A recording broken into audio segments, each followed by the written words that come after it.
기준금리는 인하하되 지금의 이 대출 규제는 지속적으로 유지할 가능성이 매우 커지고 지금보다 더 강화해질 가능성이 매우 커지게 될 겁니다. 사람들이 이젠 집을 아예 사지 않으려고 하는 심리가 더 크게 작용되면서 자산시장에 충격을 줄 가능성이 매우 클 거라고 보여집니다. 내수 촉진을 위해 그냥 명목상 기준금리를 인하하되 그 속내는 대출 규제로 갈 거다. 기준금리 인하는 여러분들에게 정말 희소식이 아니라 악재의 가능성이 매우 큰.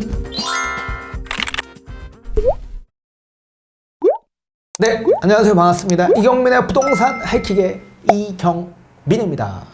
자, 한국은행이 두 차례 연속 기준금리를 인하했습니다. 어느새 3%까지 기준금리가 낮아져 있는 상태입니다.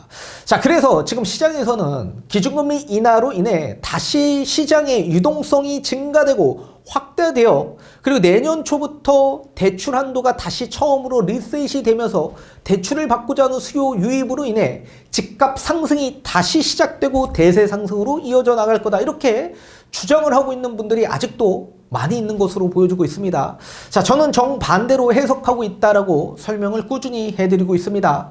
자, 한국은행이 두 차례 연속 기준금리를 급격하게 내린 그 근본적 원인부터 살펴봐야 우리가 시장을 예측할 수 있겠죠. 자, 지금은 한국은행이 기준금리를 인하할 수 있는 요인이 안 됩니다. 그런 요건도 되지 않습니다. 그런데도 불구하고 두 차례 연속 기준금리를 인하했다? 경기가 그만큼 악화되고 침체되는 현상에 선제 대응 조치를 했다라고 판단할 수밖에 없죠. 자, 제가 예전부터 기준금리 인하되면 집값이 하락한다라고 제가 말씀을 꾸준히 해드려 왔었습니다. 이미 기준금리 인하하기 이전 기준금리가 동결된 시점에서부터 시장금리가 먼저 선제 대응으로 인하가 되었고 그런 것들이 집값에 전부 다 선반영돼서 집값 상승이 이어져 왔었던 거다. 자, 그런데 이제는 기준금리가 인하되는 건 그만큼 경기 침체 현상이 더욱더 뚜렷하게 나타나고 그리고 경제 성장이 둔화되는 모습이 나타났기 때문에 이 성장을 다시 도모하기 위해 기준금리를 인하할 수밖에 없다. 이렇게 설명을 해드려 왔었죠. 지금 현재 그런 현상이 나타나고 있는 상황입니다. 따라서 한국은행은 투트랙 전략을 활용할 겁니다. 기준금리는 인하하되 지금의 이 대출 규제는 지속적으로 유지할 가능성이 매우 커지고 지금보다 더 강화해질 가능성이 매우 커지게 될 겁니다. 자, 왜 그런지 뒤에 하나하나 살펴보면서 알아보도록 하겠습니다. 자, 우선적으로 한국은행은 3.25%에서 베이비컷 약 3%로 하향 조정한 통화정책을 운영하기로 했습니다. 자, 이건 지금 예전에 제가 여러분들에게 꾸준히 설명해 드렸던 강의 몇 가지를 가지고 왔습니다. 제가 뭐라고 말씀해 드렸냐? 기준금리 인하, 집값 상승 아닌 집값이 하락합니다. 그리고 11월 이후부터 경기 침체 공포가 찾아오게 될 거다. 이렇게 제가 말씀을 해드렸었죠. 자, 이 경기 침체는 이미 시작 단계에 있고 불확실성이 확대되면서 자산 가격 하락으로 이어져 나갈 거다. 이러면서 여러 가지 요인들 설명해드려 왔었습니다.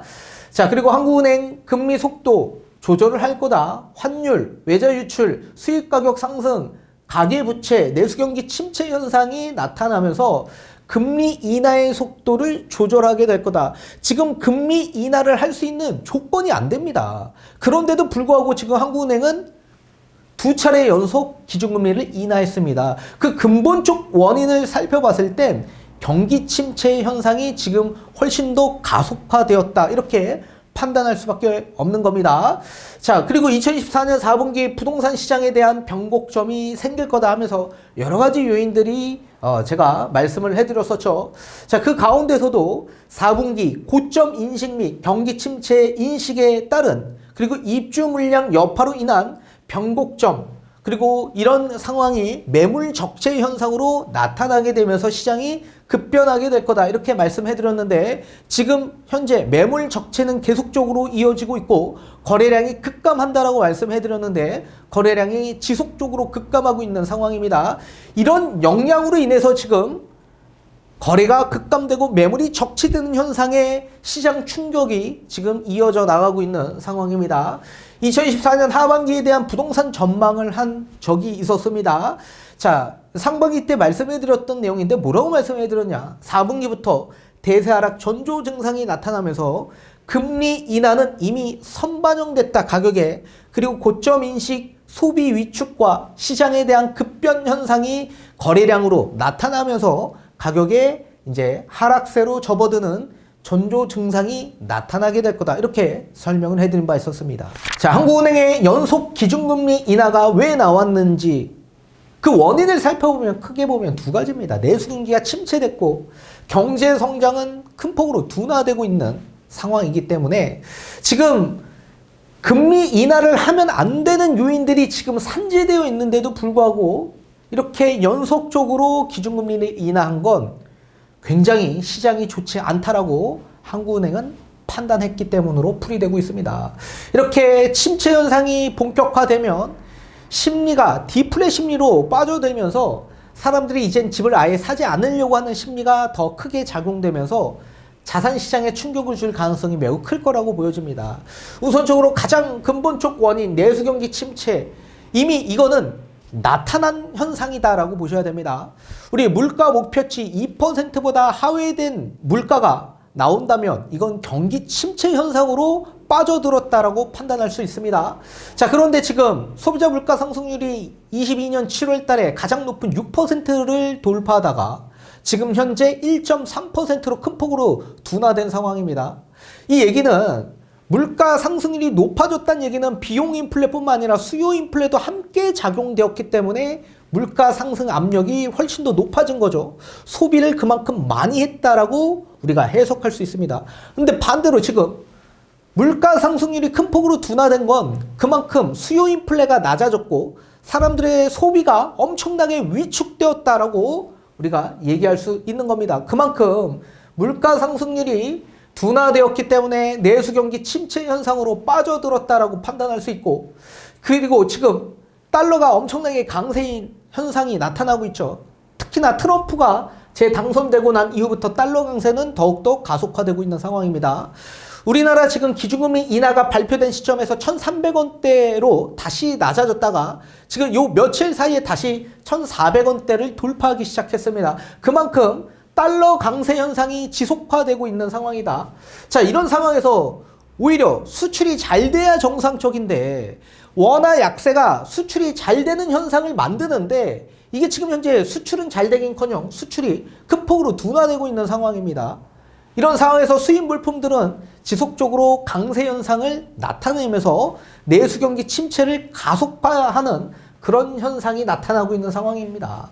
또 고환율로 인해서 이 원화의 가치가 워낙 낮아진 상황이기 때문에 국내외 이 자본이 지금 해외로 이탈되는 현상이 나타나고 있다. 지금 주식에서도 외국인 자본들이 급격하게 이탈되고 있는 상황입니다. 그러면서 주가가 큰 폭으로 하락하고 있는 상황을 맞이하고 있습니다. 자, 지금 달러와 그리고 엔화, 위안화는 지금 지속적으로 원화 대비 강세를 보이고 있는 상황이기 때문에 주가가 큰 폭으로 상승되고 있는 반면에 우리나라 원화의 가치는 상대적으로 엄청나게 절하되고 있는 상황입니다. 이런 상황에서 주가 하락은 예상할 수밖에 없는 상황이고 앞으로도 가속화될 가능성이 매우 커질 시장이다라고 보여집니다. 자, 지금 소비자 물가 상승률을 한번 보도록 하겠습니다. 자, 소비자 물가, 이 빨간 그래프가 소비자 물가 상승률인데 2022년 7월 달에 6%를 돌파했습니다. 그러다가 지금 현재 1.3%로 큰 폭으로 둔화된 모습을 보이고 있다. 그죠? 자, 이런 모습을 보이고 있다는 얘기는 그만큼 소비가 엄청나게 위축되고 있다. 반대로 코로나가 터진 이후 2020년 급격한 유동성 장세로 인해 소비가 엄청나게 증가되기 시작했습니다. 이런 현상이 물가 상승을 야기시켰고 그러면서 큰 폭으로 상승 압박이 높아졌기 때문에 그렇게 물가가 치솟게 올라왔던 상황이었던 겁니다. 그런데 지금은 현재 반대로 이어져 가고 있는 상황이고 또 에너지와 식료품을 제외한 근원 CPI도 봤을 때도 1.8%로 완전히 큰 폭으로 둔화된 물가 목표치보다 한참 하회된 그런 상승률이 나오고 있는 상황이다. 자, 기존에도 4%를 넘었던 근원 CPI가 지금 현재 1.8로 굉장히 큰 폭으로 둔화된 상황을 보시고 있다. 그만큼 사람들이 지금 소비를 아예 하지 않고 있다. 이렇게 보셔야 됩니다. 자, 생산자 물가 상승률을 보더라도 최악이죠, 진짜. 10%까지 높아졌습니다. 자, 생산자, 일명 도매 물가라고 쉽게 생각하시면 됩니다.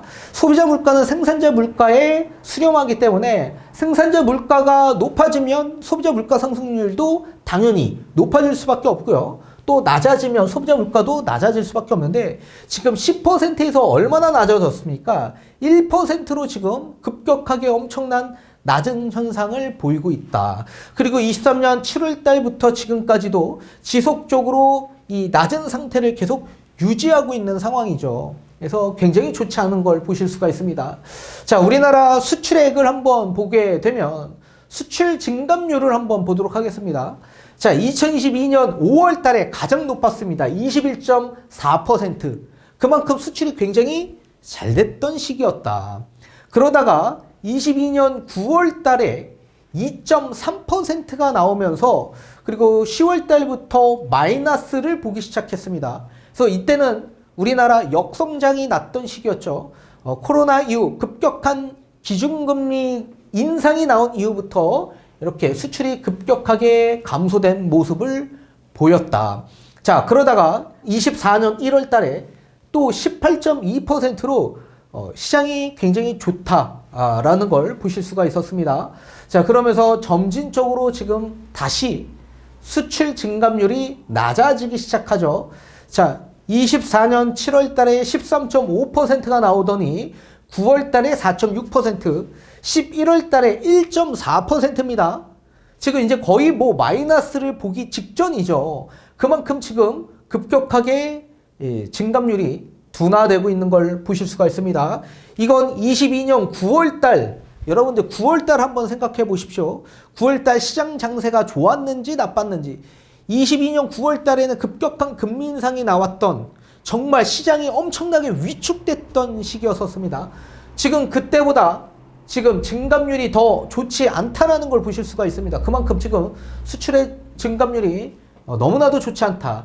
특히나 수출 점유율을 보게 되면 우리나라는 총 4개국, 중국이 가장 비중을 많이 차지합니다. 20%가 넘습니다. 그리고 미국도 약 한 15% 정도가 되죠. 그만큼 큰 비중을 차지하는데 수출 점유율 가장 큰 비중을 차지하고 있는 4개 국가가 있습니다. 이게 우리나라 전체 수출의 약 45% 비중을 차지하고 있는데 중국과 미국, 일본, 인도입니다. 근데 이런 나라들이 지금 어떻게 됐습니까? 증감률이 다 마이너스를 보고 있다. 마이너스. 지금 굉장히 좋지 않다라는 걸 보실 수가 있습니다. 이 정도로 지금 우리나라 수출이 너무 좋지 않다 보니 지금 기업들의 영업이익도 계속적으로 감소하고 있는 상황이죠. 그만큼 실적이 좋지 않은 상황을 보이고 있다. 자, 기업의 실적이 좋지 않다라고 한다면 결국에 고용의 문제가 생길 수밖에 없고요. 또 고용의 감축, 고용의 문제가 생긴다면 실업률이 증가될 수밖에 없고 이런 것들이 소비를 위축시킬 수밖에 없는 현상으로 가는 겁니다. 그러니까 굉장히 좋지 않은 모습들을 띄우고 있다라고 보셔야 됩니다. 자, 지금 원달러 대비 환율을 보게 되면 1,400원대입니다. 1,400원대. 지금 환율을 보게 되면 급속도로 증가되는 모습을 보이고 있죠.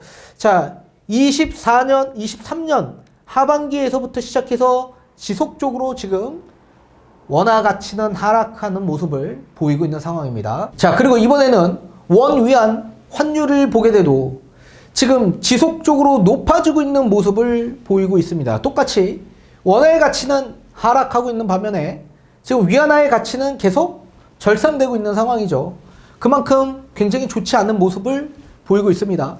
자, 중국 지금 위안화가 강세를 보이고 있다는 얘기는 지금 우리나라 수입 물품에 큰 비중을 차지하고 있는 제조업, 거기에 중간재가 이 중국에서 굉장히 많이 수입하고 있습니다. 굉장히 어렵다라는 얘기입니다. 수입 제품, 특히 중간재의 이 가격 상승이 굉장히 큰 폭으로 야기될 수밖에 없는 상황이기 때문에 우리나라 기업들, 기업들의 순이익이 감소될 가능성이 있고 또한 마찬가지 내수 경기 침체 현상을 만들 수밖에 없는 요인이 발생될 수밖에 없는 겁니다. 자, 일본도 마찬가지 지금 강세를 보이고 있죠. 원화 대비 강세를 보이고 있다. 자, 그동안은 엔화 가치가 지속적으로 하락하다가 이제 하반기에 접어들면서 엔화의 가치가 강세를 보이고 있는 상황입니다. 자, 이런 상황에서 마찬가지 엔케이 트레이드 청산이 될 가능성이 매우 커질 시장으로 전개될 수 있습니다. 일본의 저리로 엔화 대출을 받아 우리나라에 투자했던 기업들이 굉장히 많을 텐데 이런 기업들도 이제 이탈될 가능성이 매우 커지면서 주가에 큰 영향을 미칠 가능성도 산재되어 있다라고 보여집니다. 자, 코스피도 지금 현재 급락을 하고 있는 상황이죠. 지금 2454선 굉장히 좋지 않은 모습을 보이고 있죠. 자, 불과 7월 달까지만 하더라도 약 2000 거의 800선을 깨져 있는 상태였죠. 그러다가 이제 급격하게 엄청나게 하락하는 모습을 보이고 있다. 그래서 원래는 기존에 한 3200선까지 올라갔다가 요만큼 지금 떨어진 겁니다. 지금 위험하죠. 자, 국내 주식 보유액을 한번 보도록 하겠습니다. 자, 지금 거래량뿐만 아니라 거래 대금이 중요한데 거래 대금이 지금 어느 정도 빠져나가고 있는지 한번 보게 되면 자, 우선 금융투자 마이너스입니다. 순매수 금액이 마이너스다. 마이너스. 또 기타 외국인 자본들 지금 마이너스다. 그리고 기간, 총 기간 금액도 전부 다 마이너스를 보고 있다. 그래서 매수한 것보다 매도한 자금이 훨씬 더 많다는 얘기죠. 그만큼 지금 시장에서 엄청나게 이탈되고 있는 상황이고 지금 기관들도 마찬가지 계속 이탈하고 있는 상황입니다. 기관들도. 또 기관뿐만 아니라 외국인 자본들이 계속 이탈되고 있고 반대로 우리나라 자산들도 지금 우리나라 주식이 아닌 미국 주식으로 넘어가는 수요가 훨씬 더 많아지고 있는 상황이죠. 자, 미국 주식 평가액을 보게 되면 2022년 말에 약 442억 달러였습니다. 그러다가 24년 11월 7일 기준 1000억 달러를 돌파하게 됩니다. 그만큼 엄청나게 지금 미장으로 수요가 빠져가고 있다는 걸 보실 수가 있습니다. 자, 평가액만 보더라도 61조 원에서 141조 원으로 약 2배 이상 증가된 것으로 보여주고 있습니다. 그만큼 지금 수요 유동 장세가 다시 시작돼도 이 자본들이 부동산 시장 또는 국내 주식 시장으로 들어가는 게 아니라 외국으로 빠져들고 있다. 그만큼 우리나라 원화의 가치가 워낙 약세이기 때문에 가치가 없다라고 판단하는 거죠. 그만큼 미국 달러 강세가 시작된다면 미국 시장으로 다시 계속 유입될 가능성이 매우 커진 시장으로 전개되기 때문에 그만큼 국내 시장에는 좋지 않다라고 보셔야만 합니다. 자, 이렇게 내수 경기 침체 현상이 계속적으로 나타나고 있는 모습을 보셨습니다. 그뿐만 아니라 경제 성장이 지속적으로 둔화되고 있죠. 앞으로는 더욱더 둔화될 모습을 보일 수밖에 없다. 특히 지금 트럼프가 재당선되고 난 이후부터 트럼프의 보호무역주의가 더욱더 지금보다 강화될 가능성이 매우 커지고 제2차 미중 무역전쟁이 시작될 가능성이 매우 커지게 될 겁니다. 지금 대부분의 모든 나라에 보편적 관세 10에서 20% 관세 부과뿐만 아니라 중국의 60% 거의 관세 폭탄을 매길 가능성이 매우 커질 가능성이 있을 겁니다. 그렇다면 우리나라 기업의 가장 위험이 노출될 가능성이 매우 커지겠죠. 특히나 자동차, 반도체 이런 시장의 수출에 가장 큰 품목을 차지했던 기업들 굉장히 위기가 될 수밖에 없다. 그러면 관세, 추가 관세가 적용된다면 기업들의 상품 가격은 높아질 수밖에 없습니다. 그죠? 이걸 해지하기 위해선 상품 가격을 높일 수밖에 없는데 그렇다면 경쟁력이 떨어질 수밖에 없죠. 누구와?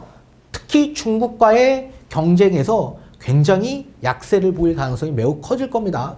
중국도 60% 관세 폭탄을 매길 경우에는 이 중국 수출품들이 다른 나라로 다시 풍선효과로 들어갈 가능성이 매우 커질 텐데 중국은 저가 수출 과잉 생산에 따른 덤핑 공세가 엄청나게 지금도 유지되고 있는 상황이죠. 이런 것들이 지금 우리나라에도 영향을 크게 미칠 수밖에 없을 겁니다. 특히 중국과 경쟁하는 업체들이 굉장히 많지 않습니까? 전기차뿐만 아니라 반도체도 지금 중국에 역전될 가능성이 매우 높아질 수 있는 시장인데 지금 과잉 생산 덤핑 공세가 지속적으로 들어오는데 우리나라는 지금 다른 나라와 비교했을 때 중국에 추가 관세가 없습니다. 그만큼 엄청나게 지금 위험에 노출되어 있는 상황입니다. 우리나라에 대거 들어오는 덤핑, 이거 어떻게 막을 건지 저는 모르겠습니다. 이런 부분들이 경제 성장을 크게 둔화될 가능성이 매우 커질 요인으로 작용된다. 또 앞에서 보신 것과 같이 지금 원 위안 환율을 봤을 때 환율이 엄청나게 높죠. 그러면 중국 위안화 대비 우리나라의 원화의 가치가 워낙 약세이기 때문에 중국에서 들어오는 수입 물품들은 비싸게 들어올 수밖에 없는데 지금 중간재 이런 것들이 굉장히 비싸게 들어오면 이거 수출도 안 되고 수입품들도 비싸게 들어오고 굉장히 어려움이 많이 노출될 수밖에 없죠. 그리고 여기에 우리나라 정부 예산안이 민주당 단독으로 통과되었고 지금 이게 국회 본회의에 상정 예정에 있는 상황입니다. 자, 이게 만약에 상정된다라고 한다면 예산안 수정이 불가피하게 됩니다. 수정을 할 수가 없습니다. 그런 상황에서 지금 세수도 지속적으로 결손되고 있는 상황에서 재정을 확대시키려면 어떻게 해야 됩니까? 어쩔 수 없이 추경을 할 수밖에 없는 상황으로 갈 겁니다. 따라서 얼마 전에 윤석열 정부에서 뭐라고 얘기했냐? 추경 예산 불가피할 수 있다.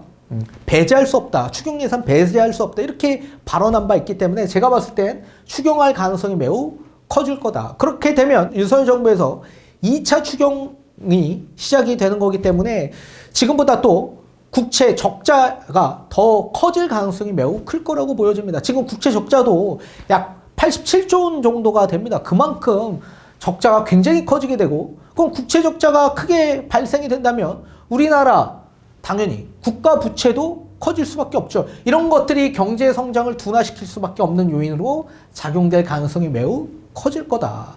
따라서 내수경기 침체, 경제성장 둔화 이런 현상들이 시장에 굉장히 악영향을 미칠 가능성이 매우 커지게 될 겁니다. 자, 이런 상황에서 한국은행은 어쩔 수 없이 투트랙 대응을 할 수밖에 없을 겁니다. 내수경기 활성화와 내수를 촉진하기 위한 목적에서 기준금리를 인하할 수밖에 없는 어쩔 수 없는 인하 행진을 할 수밖에 없는 상황으로 간 거고 자 그렇다면 또 유동성이 증가된다라고 생각할 수 있겠죠. 또 기대감도 있을 수 있겠죠. 이런 것들을 대출 규제를 다시 지속적으로 유지하면서 이 투트랙 대응을 할 수밖에 없다. 스트레스 DSR 3단계 이게 제가 봤을 땐 조기 시행할 수밖에 없다라고 말씀을 해드렸죠. 자, 조기 시행 제가 봤을 땐 7월 달에 예정이 있는데 이걸 다시 1월 달부터 시행할 가능성이 클 거라고 저는 개인적으로 생각을 합니다. 자, 그리고 가계부채 증가율이라는 게 이제 있는데 우리가 뭐 연초가 되면 가계부채 처음으로 다시 리셋이 돼서 대출을 엄청나게 받을 수 있다 이렇게 주장하는 분들이 계시는데 절대 그렇지 않습니다. 우리 금융위에서 연초에 가계대출 증가율 목표치를 각 시중은행에 전부 다 배포를 합니다. 그래서 증가율, 이 증가율은 보통 GDP 성장률만큼 그 이내로 관리하도록 되어 있습니다. 따라서 명목 GDP 성장, GDP 성장에 플러스 물가 상승을 더한 명목 GDP 성장률 이내로 증가율 목표치를 보통 설정을 하기 때문에 자, 이 증가율 목표치를 알려면 앞으로 우리나라의 경제 성장이 얼마만큼 될지 물가 상승이 얼마만큼 될지를 알면 어느 정도 유추가 가능하겠죠. 그런데 올해보다 내년에 경제 성장이 훨씬 더 둔화될 가능성이 매우 커질 시장입니다. 지금 한국은행, IMF 전부 다 올해보다 내년에 경제 성장 전망치를 대폭 낮췄습니다. 1%대로 낮췄습니다. 그만큼 엄청나게 좋지 않다라는 걸 보실 수가 있고 지금 물가도 지속적으로 둔화되고 있는 상황 아닙니까? 따라서 증가율 목표치가 올해보다 내년이 더 낮아질 가능성이 매우 커지게 될 거고 또 분기마다 지속적으로 관리할 가능성이 매우 커지게 될 겁니다. 그런데 어떻게 대출이 대폭 완화됩니까? 이게 말이 됩니까? 3단계가 조기 시행되는데 이게 말이 안 되죠. 대출 규제는 강화되면 강화됐지 완화되지 않습니다. 그렇죠? 그래서 내수 촉진을 위해 그냥 명목상 기준금리를 인하하되 그 속내는 대출 규제로 갈 거다. 대출 규제. 자, 그리고 대출 금리는 지금보다 상승될 가능성이 있을 겁니다. 이걸 상승이 계속 유지될 가능성이 있습니다. 미국채 금리가 상승될 요인이 산지되어 있기 때문에 그렇습니다. 앞에서 얘기 드린 대로 트럼프 정책안들이 전부 다 이 장기 국채 금리를 상승시킬 수 있는 요인들로 작용할 수밖에 없기 때문에 그렇습니다. 그래서 뭐 예를 들면 우리 관세가 되면 어떻게 됩니까? 결국엔 상품 물가들이 상승되지 않겠습니까? 그러면 이제 가격 상승으로 인해서 전부 다 물가 상승 압력을 전 세계적으로 높일 수밖에 없는 요인으로 작용되는 겁니다.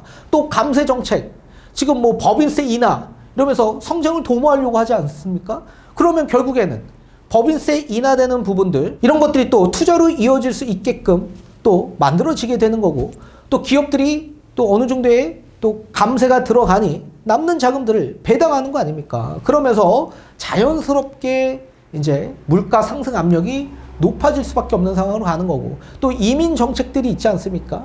또 불법 이민자들을 억제하는 그리고 차단하는 이런 방출하는 이런 상황으로 가게 될 겁니다. 그런데 자금들이 엄청나게 많이 들어갑니다. 그러면서 물가 상승 압력을 높이게 되는 거고 또 노동력 공급 부족 현상이 나타나면서 가격 상승이 일어날 수밖에 없는 그런 상황으로 가게 되는 겁니다. 그러면서 자연스럽게 미국채 금리는 상승할 수밖에 없는 요인이 작용되는 거죠. 달러 강세가 지속적으로 될 수밖에 없는 요인이 작용되는 겁니다.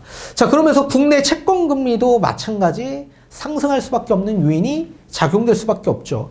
또 여기에 추경 예산을 확대시킨다면 어쩔 수 없이 우리나라도 국채 발행을 대규모하지 않겠습니까? 그러면 당연히 채권 금리는 상승될 수밖에 없고 또 마찬가지 트럼프에서도 마찬가지 이 재정 적자를 확대하기 위해서는 국채를 대규모 발행할 수밖에 없습니다. 그러면 자연스럽게 채권 금리가 상승되면서 대출 금리도 상승될 수밖에 없는 요인으로 작용되는 겁니다. 자, 여기에 위안화 강세 지금 위안화가 엄청나게 약세로 전환되었었습니다. 달러 대비 중국의 위안화가 그러다가 이제 10월부터 9월 달부터 본격적으로 위안화가 강세로 전환이 되었습니다. 위안화가 강세로 전환되다 보니 중국의 수출이 둔화될 가능성이 매우 커지게 됐죠. 실제로 중국의 수출은 둔화되고 있는 상황이죠. 중국 경제가 굉장히 좋지 않다는 걸 보실 수가 있습니다. 또 중국 경제, 지금 중국의 국채 10년물을 보게 돼도 지금 10년물이 엄청나게 낮아지고 있는 모습을 보이고 있고 지금 거의 뭐 역대 최저치 2%가 깨지고 있는 상황입니다. 이렇게 국채 금리가 낮아지고 있다는 얘기는 그만큼 경기가 좋지 않다라는 걸 의미하고 있는 거고요. 자, 이런 상황이 지금 전개되고 있다. 또 중국 같은 경우에 지금 경기를 부양하기 위해서 워낙 지금 물가, 소비자 물가 상승이 0%대입니다. 거의 디플레이 늪에 빠져 있는 상황이죠. 이런 상황에서 지급 준비율도 0.5%포인트 인하하겠다라고 발표를 했고 또 영레포 금리도 0.2%포인트 인하하겠다. 그러니까 유동성 장세를 만들겠다라는 얘기입니다. 또 여기에 유동성을 약 1조 위안 정도 확대시키겠다. 그만큼 유동성 공급을 확대하면서 경기를 부양하겠다라고 얘기하고는 있지만 실제로 그렇게 되기가 쉽지 않은 상황이다. 또 경기 침체 본격화되고 있죠. 지금 한국은행 경제 성장률 전망치를 보게 돼도 24년 2.4%를 전망했다가 2.2%로 낮아졌는데 지금 2%로 또 낮아진 상황입니다. 또 25년도에는 2.1%였는데 1.9%로 1%대를 보이게 됐죠. 저는 이미 24년도에 1%, 1.9%로 낮아질 가능성이 있을 거다. 저는 이렇게 말씀을 드렸고 내년도에는 무조건 1%대다 이렇게 말씀을 해드렸었습니다. 그리고 26년도에는 1.8%. 지금 시간이 가면 갈수록 전망치는 계속 낮아지는 모습을 보이고 있습니다. 또 1.9%로 전망을 했는데 실제 내년이 되면 더 안 좋아질 가능성이 있기 때문에 더 낮아질 가능성이 매우 커지게 되죠. 지금 1분기만 하더라도 1.3%가 나왔는데 2분기 역성장이었습니다. 마이너스 0.2%. 3분기도 좋게 나올 거라고 생각을 했는데 무역 수지가 지속적으로 흑자를 보면서 좋다라고 생각했는데 0.1%밖에 나오지 않았습니다. 그만큼 좋지 않다. 그리고 잠재 성장률이 2%로 규정하고 있는데 이 2% 미만으로 만약에 떨어질 경우에는 경기 침체가 본격화된다라고 보셔야 됩니다. 그런데 경기 침체가 나타났던 시기를 보게 되면 56년도 6.25 전쟁이 난 이후 0.6%까지 떨어졌었고요. 또 80년 2차 석유 파동이 있었을 때 마이너스 1.6% 경제 위기가 왔었죠. 또 98년 외환위기 마이너스 5.1% 경제 위기, 또 2009년 금융위기 0.8%, 그죠? 또 2020년 코로나19 마이너스 0.17%, 23년 금리 인상이 나타나고 1.4%, 이렇게 잠재 성장률보다 둔화된 이런 성장률을 보였을 땐 항상 자산 충격을 줬던 시기였다. 그죠? 요 시기 때 집값 추이를 한번 보십시오. 가격들이 하락했었는데, 근데 중요한 건 2020년 코로나가 왔고 2023년 금리 인상이 왔는데 여러분들 힘들었습니까? 코로나19가 터졌던 2020년, 2021년 여러분들 힘들었습니까? 오히려 자산 가격 상승이 더 많이 일어났던 시기였죠. 시장에 충격을 주지 않았습니다. 급격한 금리 인상이 나왔던 22년 하반기에서 23년 여러분들 힘들었습니까? 그렇게 힘들지 않았었을 겁니다. 2020년 코로나19, 2023년 금리 인상 이런 것들이 지금 경제에 아무것도 반영되지 않고 있는 상황이기 때문에 이제는 반영될 수 있는 시기가 찾아오고 있다라고 보셔야 됩니다. 그래서 굉장히 좋지 않고 있고, 또 도시 근로자 가구 가계 지출을 보게 되더라도요, 가계 지출이 지속적으로 증가되고 있는 모습을 보이고 있습니다. 그죠? 자, 2020년 373만 3천 원이었던 게 2023년에 438만 5천 원으로 급격하게 증가된 걸 보실 수가 있습니다. 그죠? 소비 지출도 마찬가지 지속적으로 증가되고 있죠. 2020년 267만 4천 원에서 2023년 310만 원으로 급격하게 소비 지출이 증가된 걸 보실 수가 있습니다. 그래서 비소비 지출, 세금이랑 이런 것들, 공과금 빼고 지출하는 금액들 보게 되면 굉장히 계속 증가되는 모습을 보이고 있죠. 그래서 전국적으로도 지속적으로 지출액이 증가되고 있다. 또 소비 동량 증감률을 보게 되더라도요. 그죠? 자, 내구재. 지속적으로 아까 제가 말씀드렸던 오랫동안 사용할 수 있는 그런 상품들 전부 다 마이너스다. 마이너스. 2022년부터 쭉 보더라도요. 그리고 또 준내구재. 준내구재도 지속적으로 지금 마이너스를 보이고 있는 상황이죠. 그리고 일반적인 비내구재, 언제든지 값싸게 상품을 사용할 수 있는 그런 제품들, 이런 것들도 지금 마이너스를 계속적으로 보이고 있고요. 그래서 지금 현재 소비 동량이 계속 마이너스를 보이고 있는 상황입니다. 또 유통업체 매출 증감률을 보게 돼도요. 자, 백화점과 대형마트 증감률, 매출이 어떻게 되냐? 지금 2021년만 하더라도 굉장히 높았고, 그죠? 22년도에도 높았습니다. 그러다가 22년 하반기로 접어들면서 이제 본격적으로 낮아지고 지금이 가장 낮은 시기가 찾아왔고, 백화점은 지금 마이너스 2.6% 하락했죠. 대형마트도 마이너스 3.4%. 지금 아예 마이너스로 지금 매출이 아예 지금 전환된 상황이다. 좋지 않다. 이런 상황에 어떻게 집을 삽니까? 사실 생각을 한번 해보십시오. 그죠? 지금 왜 집을 사고 있는지를 생각을 해보시면 답이 나옵니다. 소비자 물가 상승률이 둔화됐고, 그죠? 이거는 뭐 물가 목표치보다 한참 하회된 상황이고, 돈을 아예 안 쓰고 있다는 얘기입니다. 앞에서 왔던 준내구재, 그리고 내구재, 비내구재 전부 다 마이너스죠. 사람들이 돈 안 쓰고 있습니다. 지금 사용할 수 있는 것들은 다 아끼고 있는 상황인데 가장 비싸고 가장 돈이 많이 들어가는 부동산은 샀단 말이에요.